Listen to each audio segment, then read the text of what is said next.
ചിലത് ചെല്ലിയാൽ എല്ലാ കുട്ടികളും ഉണ്ടാതിരിക്കുമെന്നാണ്. പിന്നെന്തെങ്കിലും വേദനയൊക്കെ ഉണ്ടായിട്ട് കരയണ കുട്ടിയാണെങ്കിൽ പോലും ലാ ഇലാഹ ഇല്ലല്ലാഹ് ചൊല്ലി കൊടുത്താൽ കരച്ചിൽ നിർത്തുന്നതാണ്. അതുകൊണ്ട് ഈ കുട്ടികളെ താരാട്ട് പാടുന്നത് 3 സ്റ്റേജാണ്. ആദ്യത്തെ 4 മാസത്തിൽ ലാ ഇലാഹ ഇല്ലല്ലാഹ് മാത്രമാണ് ചൊല്ലേണ്ടത്.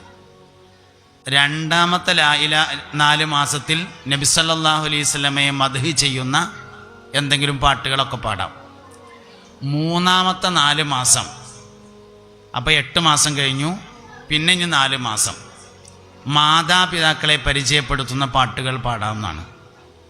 അപ്പോൾ താരാട്ട് പാടുമ്പോൾ ആദ്യത്തെ 4 മാസം അള്ളാഹുവിനെ പറ്റി പറയുന്ന പാട്ട് മാത്രമാണ് പാടേണ്ടത്, ലാ ഇലാഹ ഇല്ലല്ലാഹ്. രണ്ടാമത്തെ 4 മാസത്തിലേക്ക് കിടക്കുമ്പോൾ നബി സല്ലല്ലാഹു അലൈഹി വസല്ലമയെ പരിചയപ്പെടുന്ന യാ നബിയൊക്കെ ചൊല്ലാം.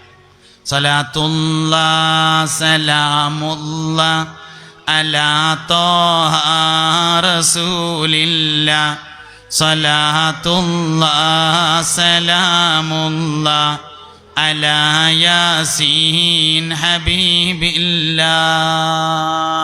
തുടക്കത്തിൽ തന്നെ ഇല്ല, 4 മാസം ഇത് മാത്രമേ ഉള്ളൂ, ലാ ഇലാഹ ഇല്ലല്ലാഹ് മാത്രമേ ഉള്ളൂ. അത് കഴിഞ്ഞിട്ട് 5-ാമത്തെ മാസത്തിലേക്ക് കടന്നാൽ നബി സല്ലല്ലാഹു അലൈഹി വസല്ലമയെ മദ്ഹ് ചെയ്യുന്ന പാട്ട് മലയാളത്തിൽ പാടാം, അറബിയിലാവാം. എന്തായാലും രണ്ടാമത്തത് സ്വലാത്തിൻ്റെ മക്കാമാണ്. 3-ാമത്തെ 4 മാസത്തിലേക്ക് കടക്കുമ്പോഴാണ് മാതാപിതാക്കൾ അമ്മാൻ്റെ അങ്ങനത്തെ കുട്ടിയല്ലേ, ഉറങ്ങിക്കോ കുഞ്ഞേ മാണിക്ക കല്ലേ എന്നൊക്കെ 8 മാസം കഴിഞ്ഞിട്ടാണ്. 120 പിന്നെ അതായത് പിന്നെ 8ഉം 4ഉം 12 മാസം. 12 മാസമാണ് ശരിക്കും താരാട്ട് പാട്ട് പാടുന്ന കാലം. ഒരു വയസ്സ് തികയണത് വരെ, അതുവരെയാണ് പാട്ട്. അപ്പോൾ ഈ പാട്ട് ഇങ്ങനെ 3 സ്റ്റേജായിട്ടാണ് പാടേണ്ടത്. അപ്പോൾ ഏത് കുട്ടിയും ലാ ഇലാഹ ഇല്ലല്ലാഹ് ചൊല്ലിയാൽ റേഞ്ച് കിട്ടും. നിങ്ങൾക്കിപ്പോൾ അതുകൊണ്ട് റേഞ്ച് കിട്ടണില്ല എന്നാണ് തോന്നുന്നത്. ഞാൻ അതിൻ്റെ അപ്പുറത്തേക്ക് ഇപ്പോൾ എന്താ ഉണ്ടാകുക എന്നുള്ളത് എനിക്കറിയില്ല. എന്തായാലും കുറച്ച് റേഞ്ചൊക്കെ നിങ്ങൾ വന്നാലല്ലാതെ ഇപ്പോൾ ഇത് പറഞ്ഞിട്ട് കാര്യമില്ല എന്നുള്ളതാണ്. അതിനപ്പോൾ എന്താ നമ്മൾ കാട്ടുക? എന്താ കാട്ടുക?